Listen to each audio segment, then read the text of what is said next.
This happened while I was doing my army service in Switzerland. I am not allowed to talk about what we were doing, but I'll try to keep things clear.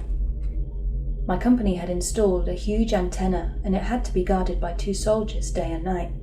We were on the top of a hill far away from any city and near a huge forest. It was 1800 hours and I had just started my watch of 6 hours with another soldier. Everything went fine. We smoked cigarettes and kept ourselves occupied until our watch ended at midnight. Then we received a call from our superior, and he told us that one of the soldiers that was supposed to take the watch couldn't come and one of us had to stay for another watch of 6 hours. We tossed a coin to see who will stay from midnight to 6 in the morning with temperatures of -20 Celsius degrees. Of course I lost and I had to wait for the other soldier to come and join me for the night watch. They sent John Snow. No, I'm kidding. They've only sent another soldier, but not the best because I knew he would sleep all night when I saw him climbing the hill with his sleeping bag. And that's what he did. He immediately took place in the tent and fell asleep. It was the coldest and longest night of my life, but nothing special. The weird part happened in the morning. We received another call from our superior, and he told us that we had an NBC exercise. It means that we have to wear all day long our anti-chemical suit. I don't know the English word for it. The one with the gas mask and everything that goes with it. I was really upset and exhausted because I wasn't able to sleep with that thing on, and sleep was my only reward for that 12-hour watch. Well, I got out of the tent, and this is where I saw something that still scares me to this day. There was a woman standing next to the antenna, and she wasn't moving. She was just standing there, 5 meters from the tent. I couldn't see her face because of the sun starting to rise behind her. I knew she was a woman because she had really long hair and she had curves. Remember that we were in the middle of nowhere and this lady was standing there, not moving, like she was frozen. I started to freak out and I called the other guy to show him what I was looking at. I don't know why, but he wasn't scared at all and he told her to leave because she wasn't allowed there. But she didn't make a move. She just stood there looking at us, or at least in our direction. I was so confused how a woman could ignore 2 soldiers telling her to leave a forbidden area. I mean, we are in Switzerland. The army is not that impressive, I know, but people usually don't do this kind of thing. They would just move away, especially when it's 6 in the morning. And what was she doing in the middle of nowhere? And not dressed for this cold weather? How long was she standing there, and how did she end up here? I didn't hear any footsteps, so many questions went through my mind at that moment. The other soldier didn't think twice and started walking towards her. When he almost reached her, she started running very fast. She ran directly into the forest. I saw her getting deep into the forest and she disappeared from our sight. I'm really a rational thinker. I question everything and think that there is always an explanation. For me, the explanation is that she was simply a jogger because of the way she ran to the forest. But almost 3 minutes have passed between the first time I saw her and the moment she started running away. 3 minutes of not moving at all, looking at me, dressed with something really tight, in -20 degrees and in the middle of nowhere. Thank God there was someone with me, because nobody would have believed me. If anyone knows what I encountered, please feel free to leave a comment. I'm not even sure I want to know.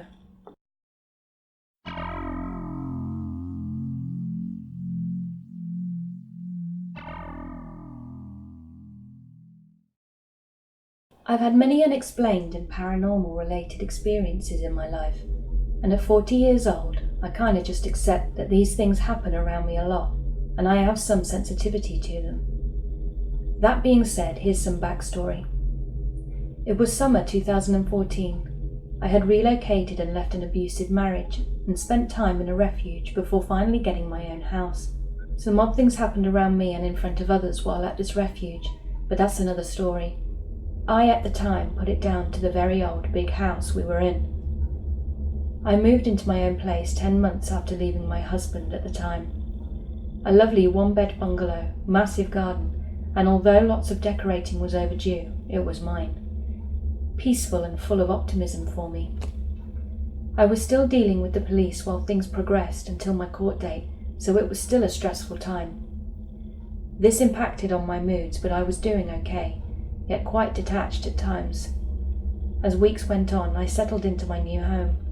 I spent a lot of time with a good friend I had met in the summer. She lived in the same city and we clicked instantly. She, like me, was very much in tune with the paranormal and also crystals, paganism, etc. Her mum and her mum's best mate were Wiccans, and her mum's best mate was also a parapsychologist and medium. She was even involved in helping the FBI to solve cold cases. She's a cool lady. Anyway, I couldn't shake the feeling of dread when I was home alone. I was always cold to the point of looking purple. I put it down to it being an old building and the central heating not being so great. The house seemed to invade my head when I was home. It had me feeling like I was being watched. Little noises here and there. It freaked me out a little, so I ended up spending more time at my friends on overnight stays, etc. Now that brings me to the main part of this experience. The parapsychologist lady one night messaged me as she said she had some stuff she wanted to ask me. So, being intrigued, I popped onto Messenger right away. She asked me just to give yes or no answers initially. So she asked me if certain stuff makes sense, really specific things to do with my abusive childhood. Stuff I hadn't spoken to a soul about. It shook me to my core, to be honest, to the point where I asked her to stop, as the details were being given, relating to me, made me feel like I was back there again. I reacted badly, crying and shaking. Like I said, I had not told anyone about those specific abuses, so it was freaking me out a lot. She then asked me if I knew a member of my family who'd abused me, was involved with dark magic and demonic doings. I said I didn't, and I doubted it too, even if she was a nasty piece of work. We then spoke on the phone, and she described to me what I felt and experienced when I was home. She asked me to take some videos when I was next home, but to not be alone, and have my friend with me, then come back to her and share what I'd videoed. So all a tad odd, but okay. So we got to mine to spend the night, and it so happened that there was a thunderstorm. It was a cracking one, so I wanted to video some of that anyway. I also videoed me and my mate being silly in the lounge. The next morning we played back the videos. The storm one, my friend was next to me also filming at the same time, so we should have pretty much the same, right? No, not at all. Because as we played mine, we got goosebumps and shivers when we heard what we did. Throughout the video there were what sounded like deep growls and other stuff we couldn't work out. On the video of me and her messing about, my face kept distorting, and again we could hear voices in the background. I sent these to the parapsychologist, and well, things progressed. I apparently started acting a bit odd. I wouldn't recall some things that I had said or did that were out of character for me. I woke up most nights to a feeling of heavy weight on my legs. It wasn't sleep paralysis, as I could sit up and move, bar my legs, as the weight was on them. The feeling of dark oppression was all around me. Things would start moving, but only things that were super important, like my meds for my health condition, my house keys, stuff like that. A black handprint appeared in the lounge, really high up on the wall, except there were 4 digits, not 5. My TV would turn on and off by itself, change channels, or the volume was messed with while I watched it. My mobile phone wouldn't work properly for phone calls in the house. No one could hear me properly, yet step outside a few steps and it was fine. Sounds of growling, dark shadows in the house, lots of odd stuff. The house could never get warm at this point either. My friend could be having all her windows open on an Indian summer day at her place, yet I would have the heating on, still so cold I was purple. It ended up that after a coven meeting and the parapsychologist talking to experts in demonic aspects, that I wasn't possessed, thank God, but my house was, so to speak. What was attached to my house was a demonic presence, seemingly sent by someone who only wishes me pain and misery. Lots of things were done by the 2 Wiccans and mediums. They promised me they would work at it hard and make the thing go back to wherever it came from. It got worse before it got better, but by Christmas 2015, things were back to normal at home. I felt myself again. It was a very odd time, to say the least. I can't rationally explain any of it, to be honest, but what I experienced at home, the videos, etc., the activity, also the info being given to this lady, and even as much different info as she was, way too much to write here, But I also can say that after their help and whatever it is they did, there was a dramatic change at home. It was warm finally. No oddities with the TV, my mobile phone, or lights. Was I a victim or target from a demonic entity? I can't honestly say, as I still don't understand what went on, but it was a scary time, and I'm glad it's resolved, whatever it was.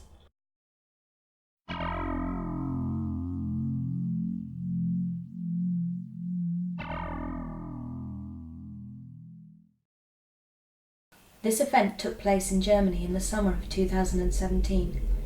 I was on holiday with my family, parents and younger brother, and were due to stay in a small apartment for a few days near Lake Constance.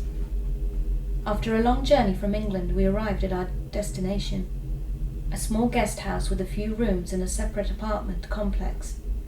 As we arrived late, the kitchen had closed and we didn't have any food with us, so we had to skip dinner. We then went over to our apartment to unpack and rest for a bit. Nothing seemed off about the apartment at first glance. Everything seemed to be in order and it didn't seem to have any bad vibe at all. I did notice, however, that the cable connecting the TV to the wall had been severed, almost like something had chewed through it. I didn't think too much of it, as the TV was quite small and there probably wasn't too much in the way of decent channels. Once we unpacked, we went to the bar around the corner that was open late for a couple of drinks. My brother and I had left our phones at the apartment, so I went back to retrieve them from the safe. This is when things began to get a bit strange. I went over to the safe to get the phones. I had operated the safe before and knew the code and how to open it. This time, however, it wouldn't open. I entered the code and pressed the unlock button. Nothing happened. I kept repeating this and nothing happened. While doing this, I began to get the feeling that someone was standing behind me. Every time I turned around, no one was there. I was then overcome with this dizziness and an almost electric feeling, as if I was being pumped full of electricity.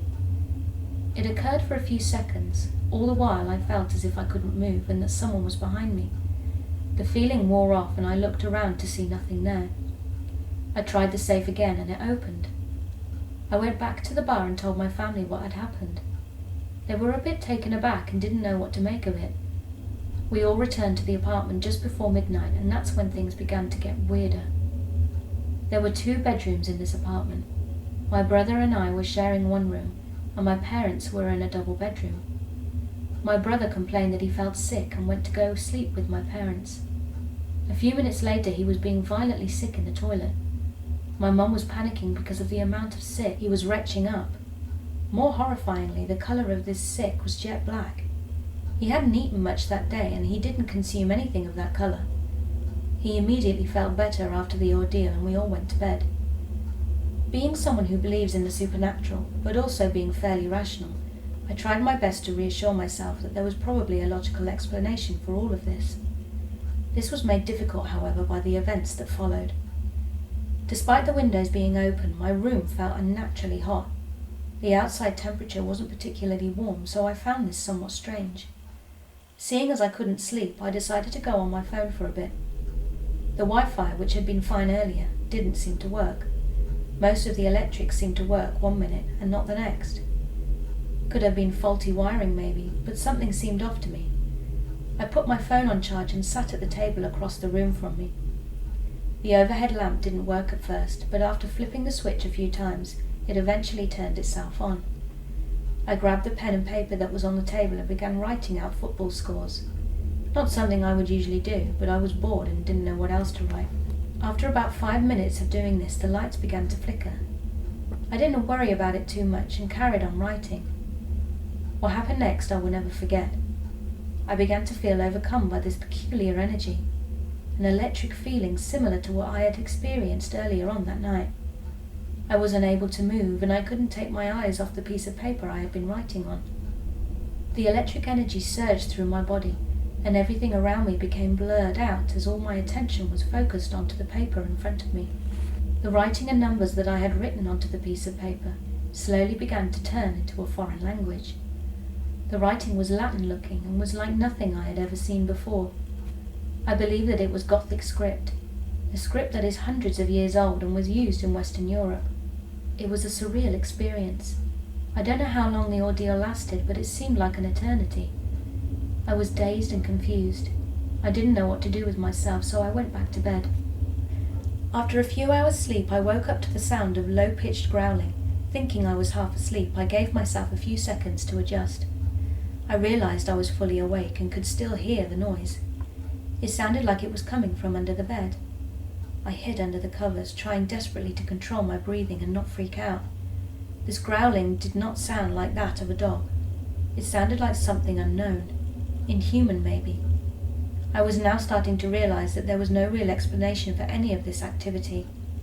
This place must be haunted or something, possibly dark, and it wanted us out of there.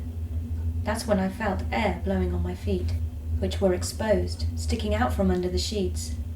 I froze, hoping that my mind was playing tricks on me in my paranoid state. I was wrong. Warm, damp air was being blown to my feet. It was unmistakable. It felt as if a dog was sat at the end of my bed, breathing heavily onto my feet. I curled up into a ball and hid myself under the covers, hoping that it would stop. During the early hours, I heard what sounded like barking coming from right outside my window. The windows were open in my room, and this was a ground-floor apartment. Eventually, I plucked up enough courage. I grabbed my phone, put the torch on, and ran to the window to see what was outside. I could still hear the barking and growling as I approached the window. As soon as I looked outside, the noises ceased. It couldn't have been a dog, because not only did it not sound like one, it also stopped as soon as I shone my phone torch outside. It would not have had time to get out of sight, as there was nothing to hide behind. Once again I felt a presence behind me. I span around and shone my torch around the room, hoping to catch something, but I couldn't see anything. It was now about 4 in the morning, and I just wanted to go to sleep. I was scared, but I was also getting irritated. I got back into bed and went off to sleep. When I woke up, it was late morning. Everyone else was awake. I asked them if they'd heard any weird noises coming from my room, and they said they didn't. My mum, however, heard a growling and barking coming from the back of the apartment, similar to what I had heard. She said she thought it was probably a dog and went back to sleep. She said she also heard music coming from outside the window, a creepy melodic sounding tune being played on a string instrument of some sort. Everyone was growing tired of the place, and we all decided it was best to leave and find somewhere else to stay. My brother was still a bit traumatized from his ordeal the night before. He was also alarmed by what I had experienced and didn't want to stay another night. The staff back at the main guest house weren't happy we were leaving and demanded we pay the full price. My dad argued that the place was in a bad state, considering the appliances weren't working properly. He didn't mention the strange activity though. We eventually left that afternoon and found a new place to stay for the remainder of our trip. This place was a bed and breakfast and was much nicer. We were happy to just be away from that other place. Unfortunately, the rest of the trip didn't go to plan. My dad became ill and was in bed with a fever for a couple of days. He said that it was like nothing he'd had before and would have these hallucinations of the previous place we stayed at. He also heard creepy voices talking to him. This subsided once the fever disappeared, and he made a full recovery almost instantly, which was weird. On the journey home, my mum was also violently sick. Worryingly, this sick was black, the same colour as my brother's. I then began to feel really sick on the final part of the journey as we got back to England. Not long after we got back to our house, I had to run to the bathroom and was sick rather violently.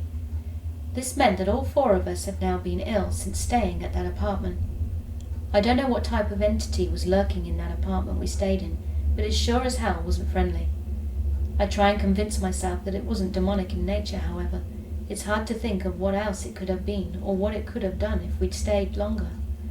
My family is just as creeped out by this, as are the other people we have told. The only thing that is certain is that we will never be returning to that place, ever again.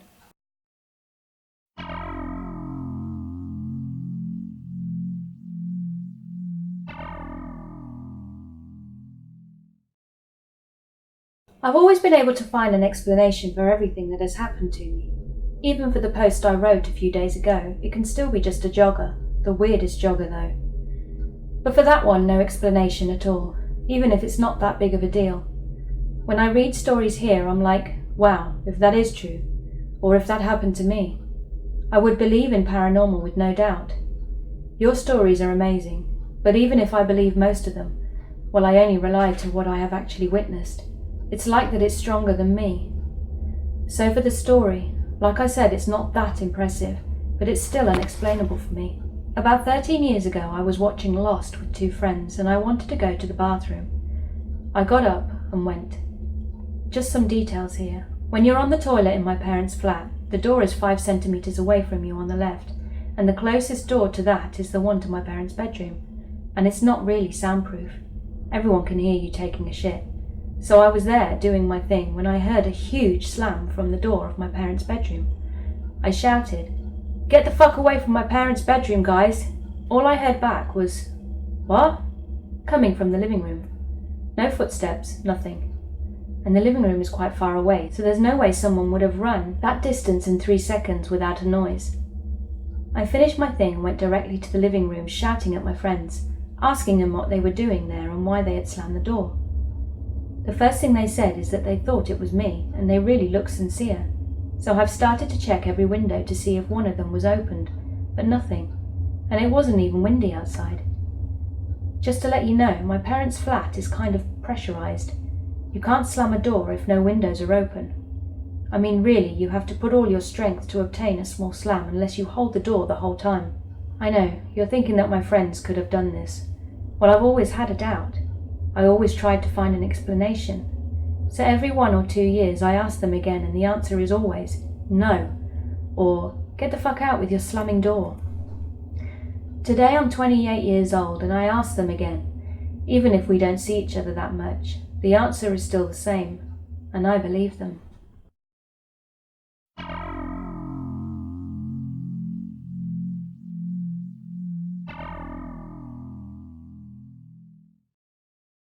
Hey all. I debated sharing this, since unfortunately I have 0 remaining evidence. I was told there was no way of saving the video since the CCTV system only kept recordings of the past 48 hours. Even if it were recoverable, this happened nearly 10 years ago, and the thrift store in question closed this year, so it's lost to time, unfortunately. I had actually forgotten all about this for years. When I was 17, I got a job working for a major thrift store chain in a North Seattle location considered by many to be sketchy. The MO of this chain was to buy up old grocery stores or other serviceable old buildings and open up stores.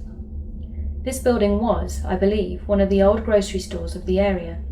It was tiny and very old. I had made a few friends while working there, most of whom I'm still friends with today, and recently this was brought back up. It blows my mind I could have forgotten this, because it's only the actual tangible evidence I have ever seen with my own 2 eyes of real paranormal activity. So here's what went down. One night after everybody went home, the security alarm went off. That flagged the security company to send a police car and to inform the building owners, so on and so forth down the chain of command, until it landed at my friend, and at the time the store supervisor's feet. Since he lived within walking distance of the store, he was responsible for meeting with the patrol and verifying the building was all clear. And it was. With that taken care of, everybody went about their business. The next day, he obviously checked the security footage to see what might have set off the alarm. He actually called me and a few others into the office to show us this footage. Let me describe the layout for you a little so you can get a better mental image of this first. The front of the store was an entire wall of floor-to-ceiling windows with 3 doors, an entrance, an exit, and an emergency exit with a big red handle that would trip the alarm if used. The register stood between that front wall and the racks of clothing, with each crack having a little end cap sign on a little metal post. If you've thrift shopped before, I'm sure you know what they look like, as it's pretty much the same in all thrift stores. The back part of the store, the employees only area, had a bunch of racks of clothes waiting to be priced that sat there for the next morning. So he shows us this CCTV footage. It's dark and empty and nothing seems to happen for about a minute. Then one of the end cap signs starts to slowly spin. This I could easily write off as event draft or something, but things started picking up. The CCTV would pan back and forth between the camera overlooking the front windows, registers, partial view of the racks and end cap signs to the back of the house, area where we processed all donations. In the back you could see the sleeve of a coat being lifted, as though it were pinched at the cuff and lifted above the collar before being dropped again, over and over. That could not be explained by a draft. Back to the front camera. The sign is now spinning extremely fast, and the shitty cardboard signs they hang with fishing line from the ceiling are swaying like crazy, almost like an earthquake. And then the glass windows. They started actually flexing, violently.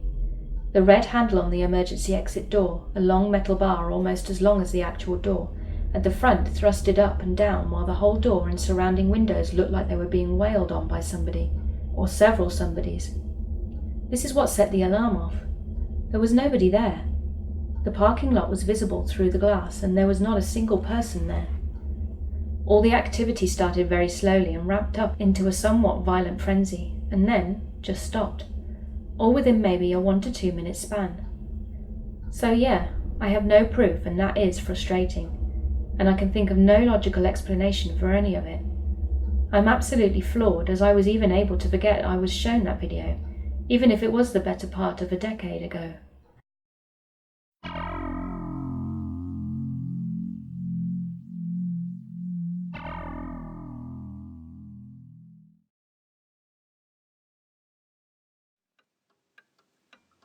Hey Fizz and friends, I'm back from my trip. I tried to get videos done while I was away, but it proved difficult. I'm also still fine-tuning the soundproofing in my studio. I will get there. Don't forget to like, share and subscribe, and remember, keep being creepy.